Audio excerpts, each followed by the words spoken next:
네, 이번 시간부터는 행정사 실무법을 공부할 텐데요. 행정사 실무법은 세 가지 파트로 나눠져 있습니다.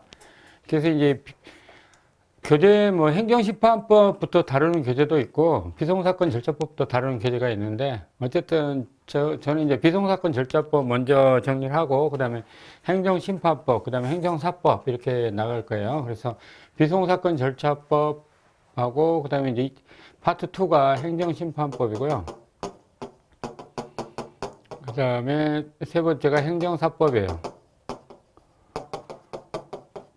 그래서 행정사법도 매년 한 문제씩 출제되는 것 같고요. 그 다음에 이제 비송사건 절차법하고 행정심판법이 이제 번갈아 가면서 사례형도 출제되고 단문형도 출제되고 해서 이렇게 출제되는 것 같습니다. 그래서 두 문제, 한 문제 이런 식으로 출제가 되는 것 같아요. 그래서 이제 그리고 비송사건 절차법이나 행정심판법, 그다음에 행정사법도 지금 보니까 이제 거의 10년이 이제 넘어가다 보니까 기출됐던 곳에서 반복적으로 기출되고요. 그다음에 비송사건 절차법에서 강론 파트는 아예 시험에 1회 시험 때 출제되고 그 이후로는 아예 전혀 출제가 되지 않는 것 같습니다. 그래서 저희 강의에서도 비송사건 총론 파트는만 강의를 하고 그다음에 강론 파트는 그냥 넘어가는 걸로 하고 그다음에 강론 파트 중에서 이제 과태료 재판에 관련된 거는 그래도 가끔씩 출제가 되는 것 같아요. 그래서 강론 파트에서는 과태료 재판에 대해서만 살펴보도록 하겠습니다. 먼저 비송사건이 뭐냐 하는 건데요. 자, 근데 비송사건 절차법 제1조에 보면 이 편의 규정은 법원의 관할에 속하는 비송사건 중 이 법 또는 다른 법령에 특별한 규정이 있는 경우를 제외하고는 모든 사건에 적용한다 그랬어요. 그러니까 비송사건 절차법이 일반법이라는 얘기고요. 그 다음에 비송사건에 관해서 적용하겠다. 자, 그러면 비송사건이 뭐냐 하는 거죠. 비송사건이 뭐냐.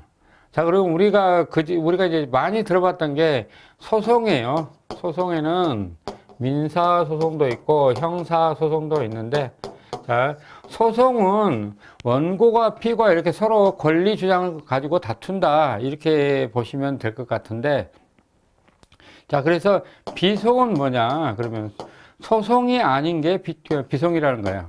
소송이 아닌, 근데 법원의 관할이긴 한데 소송 사건이 아닌 것, 이거를 비송 사건이다 이렇게 이야기를 합니다.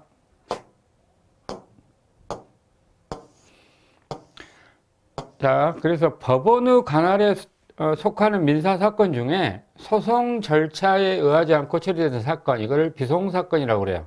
그래서 소송 사건이 아닌 사건 이렇게 해서 비송이다 이렇게 이야기하고, 비송 사건은 민사에 관한 사건이긴 하지만 실질적으로 보면 어떤 법원의 한목적적 재량을 필요로 하는 사건이고요. 그래서 이거는 사법사건, 사법작용이라기보다는 오히려 행정작용에 속한다 이렇게 설명을 하고 있습니다. 그래서 입법, 사법, 행정 중에서 사법 행정작용에 속한다 이렇게 보고 있어요.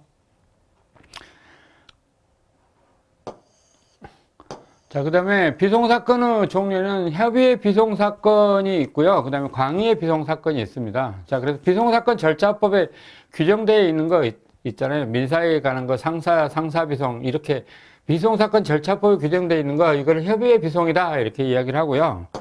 그 다음에 아까 이제 제1조에서 봤지만, 비송사건 절차법에 규정되어 있지 않지만 법원에서 비송사건을 처리되는 모든 게 광의의 비송사건에 속합니다. 자, 그 다음에 과태료 사건이 있는데, 이거는 이제 과태료 사건은 비송사건 절차법에 규정되어 있긴 하지만 이게 사건관계 형성, 변경, 소멸에 관한 게 아니에요. 다만 예전에 이제 우리가 법체계가 좀 질서의 위반행 규제법이라든지 이런 게 이제 제정되지 않을 때 과태료 사건을 처리하기 위해서 비송사건 절차법에 들어와 있었던 겁니다. 그래서 비송사건 절차법 비송사건이 크게 세 가지로 나눠볼 수 있고요. 자, 그 다음에 비송사건 절차법은 강의 비송사건 절차가 일반법으로 수위를 갖는다. 이렇게 보시면 되겠습니다. 여기까지는 그래서 비송사건의 개념을 좀 이해하기 위해서 이렇게 설명을 드렸고요. 시험에 출제될 만한 건 아닙니다. 자, 비송사건과 소송사건의 구별, 이거는 한번 기출이 됐었던 것 같아요. 자, 그래서 법원이 어떻게 처리해야 되느냐, 어떤 사례를 주고 이걸 어떻게 처리해야 되느냐, 이렇게 문제가 됐는데요. 자, 그러니까 소송사건과 비송사건을 어떻게 구별할 거냐 하는 겁니다. 그래서 소송사건이냐 비송사건 구별하고 그게 결론이 비송사건이다 그러면 비송사건 절차법에 따라 처리하면 되는 거고요. 만약에 그게 소송사건이다 그러면 민사소송법에 적용을 받는다 이렇게 보시면 되겠어요. 자, 그래서 비송사건이라고 하는 건요, 형식적으로는 비송사건 절차법의 적용 또는 준용을 받는 사건을 말해요. 자, 그래서 이제 비송사건 절차법에 규정되어 있는 비송사건뿐만 아니라 개별법에 비송사건 절차법 준용하겠다 이렇게 되어 있으면 그게 비송사건이라는 겁니다. 그래서 비송사건의 대상이 된 사건 대부분 실정법에 규정되어 있고 그래서 그는 형식적 비송사건이다 이렇게 보여지는데 문제는 성질상 비송사건으로 보여요. 비송사건으로 보이는데 비송사건 절차법의 준용이 없거나 오히려 민사소송을 준용하도록 이렇게 규정되어 있는 경우에 자, 법률의 규정에 따라 민사소송을 할 건지 아니면 이게 준용 규정이 없을 때 이걸 어떻게 처리할 건지 이게 문제가 된다는 거죠.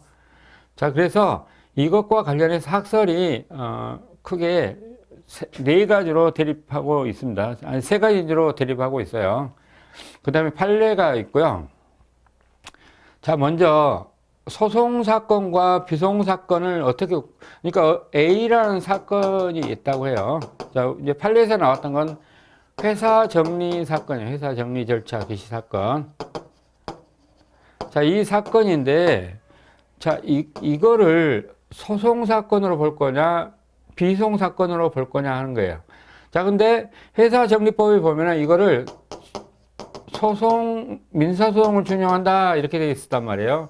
자, 근데 이거를 비송사건으로 처리해야 되느냐 아니면 소송사건으로 처리해야 되냐 이게 이제 문제가 됐어요.